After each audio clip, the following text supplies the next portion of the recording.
Hi hi hi అందరికీ నమస్కారము. మా రైతుల కష్టాలు ఇవే ఫ్రెండ్స్. చూడండి, ఇప్పుడు మేము ట్రిల్లర్ వేసుకొని వస్తుంటే అదుపు తప్పేసి పక్కకు లాగేసింది. మేము ఇక్కడ నుంచి చెట్లు అక్కడ ఫ్లాట్ వరకు అయితే తీసుకువెళ్తున్నాము. సో అది కంట్రోల్ కాక పక్కకు అయితే లాగేసింది ఫ్రెండ్స్. ఇవి మా కష్టాలు, డైలీ ఇదే కష్టాలే మావి. మాలాంటి ఛానల్స్కి మీరు సపోర్ట్ చేయాలి ఫ్రెండ్స్. చూడండి, ఇది మా కష్టాలు. ఈ కష్టాలకి మీకు చెప్తే అర్థం కాదు, బట్ ఈడ అనుభవించేవానికే తెలుస్తుంది. గంగాధరకి చాలా ఇబ్బంది అయితే పడుతున్నాడు ఫ్రెండ్స్. చూడండి, అదుపు తప్పేసింది. కొద్దిగా మిస్ అయినట్టే కినా ఇంకొంచెం లోపలికి వెళ్ళిపోయి పల్టీ పడేది అది.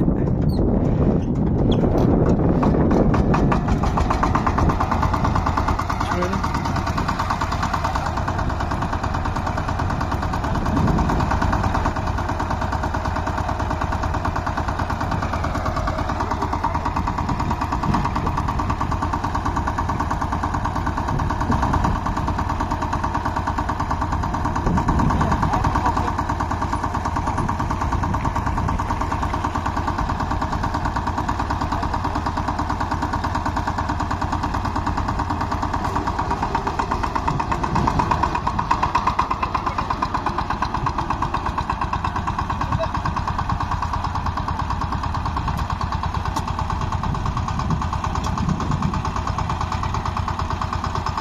ఫైనల్గా అయితే బయటికి తీసేసినాము.